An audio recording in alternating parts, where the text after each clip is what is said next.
thank you for the invitation to speak this afternoon.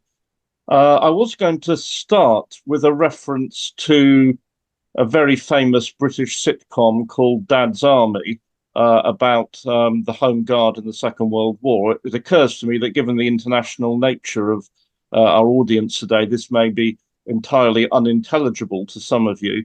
But anyway, there was a character in that called Corporal Jones who was famous for running around saying, "Don't panic, don't panic."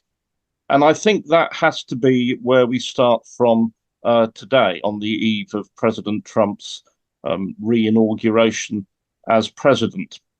Because in 2016, after his first election victory, there was a sort of pandemonium on the left in Britain, as there no doubt was elsewhere, about him arriving in the US presidency. Some of that was no doubt has been proved to be well merited in relation to his racism, his misogyny, what's acknowledged by his own close advisors from his first term as his fascistic tendencies. And I should probably say here, I am really only going to be addressing Trump's international politics today. Obviously, American comrades will have their own views, and Jackie has just expressed them clearly about the new president. But in terms of his international politics, I think there is now a more realistic evaluation than there was 8 years ago of what he represents and what our overall problem is, in that it is not the sort of sudden renegade arrival of a very unusual demagogic reality TV king president. It is the continuity of the policy of US imperialism. The last 4 years have probably been a more profound learning experience than the preceding four under Trump, in that the administration exiting tomorrow has been in its international politics as bellicose, aggressive and reactionary, really as any we have seen. I mean, the George W. Bush administration obviously would be a strong rival, but the Biden administration has been has been up to its neck in war throughout. It has prolonged and exacerbated the conflict between Ukraine and Russia and poured billions into sustaining it and squashed on any possibilities of a peaceful resolution over the last, nearly 3 years now. Its record in Gaza, I don't think, really needs any great elaboration here. It has, the words of it permitted a genocide or even aided and abetted seem inadequate. It has, with a very active British collusion, driven the genocide, and which it could easily have stopped at a few days' notice at any point.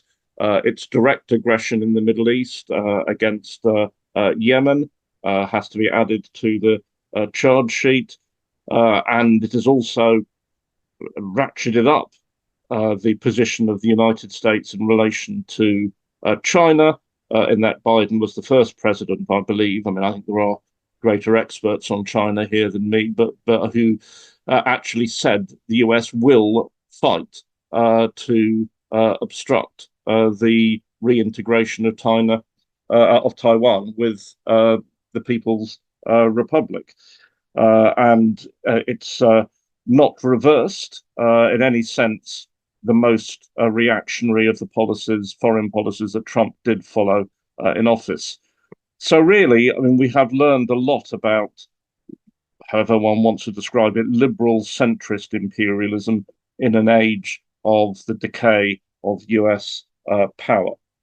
And we've also relearned a lesson about the high degree of continuity between different administrations and different parties in the USA, a continuity which is really essential to imperialism, to its functioning. And we've seen that in the history of Britain as well over the years. And now Trump has arrived. He's or is about to. He has said that he will try and bring an end to the Ukraine conflict, insofar as that's within his power, which is considerable. We'll have to see how he delivers on that, but it's certainly a different tone and a different intent to that displayed by Joe Biden. And his pressure, applying a pressure which Biden was unwilling to do, has at least created the present ceasefire in Gaza, which we hope will hold, which Ramsey's already described the situation there. And I don't know who it was. Was it you, Radhika, that talked about Trump's intensely transactional nature? And clearly he is looking to organize big deals with the Gulf states in America's interests, and the Gulf states and Israel and so on. So he is bringing a different angle to US imperialist policies. And I say that without the slightest illusion in him. In fact, if there were anyone with illusions, he's worked hard to dispel them.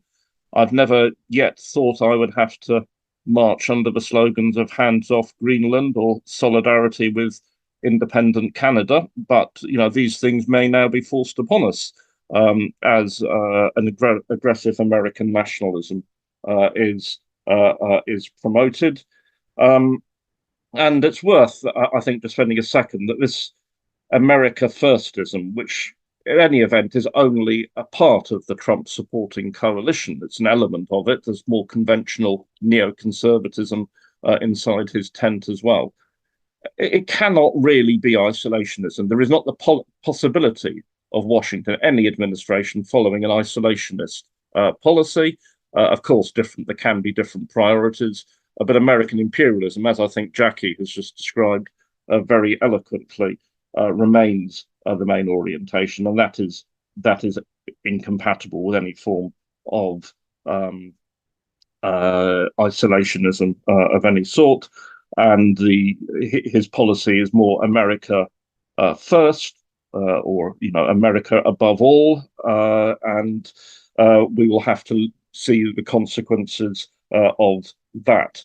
In the anti-war movement in Britain, our line has been we don't, cheer for Trump or cheer for Biden. We don't cheer for Republicans or Democrats. We wish to separate British policy from its bellicose subservience to the USA. The tight alliance between British and American imperialism, which has continued to embroil this country in a huge number of international conflicts. And that's not to minimize in any sense the responsibility for that from the decisions of British politicians themselves.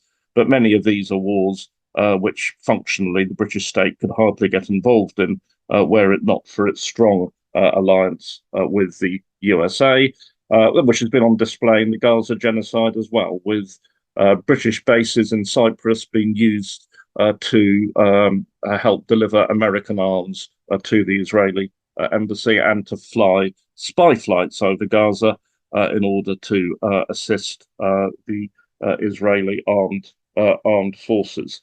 We can see that probably the person who is panicking about Trump appears to be Keir Starmer, in that he is desperate to keep Britain aligned with the USA. The British economy is flatlining.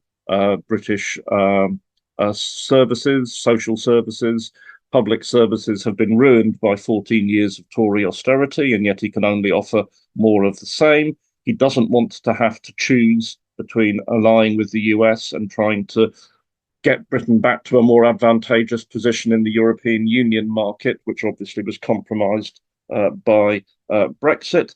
And so he is wriggling to avoid offending Trump and keeping the alliance going.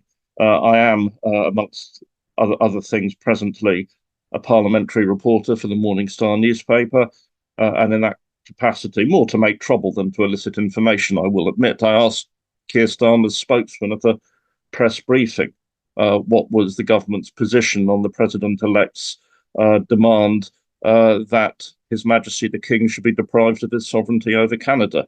Well, they haven't got an answer to that. They just squirm in embarrassment.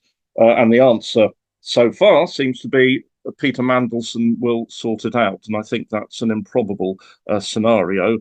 Veteran intriguer and imperialist as Peter Mandelson is, I think he's going to find it very hard to carry on to align a British Labour government with the administration in the USA. Whether that's true or not, certainly I think a new field has opened up for us in the anti-war and solidarity movements here in Britain, which have displayed an impressive resilience in their mobilization in support of the Palestinian people over the last 15 months, and continues to do so in the face, as we saw yesterday, of more serious repression directed by the present government than by the last one against our demonstrations.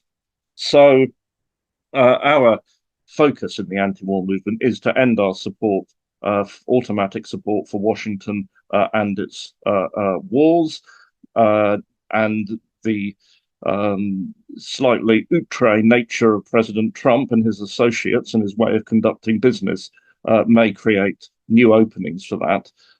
But we do it without any illusions or any expectation that Democrats in the USA are going to present the sort of change that we need.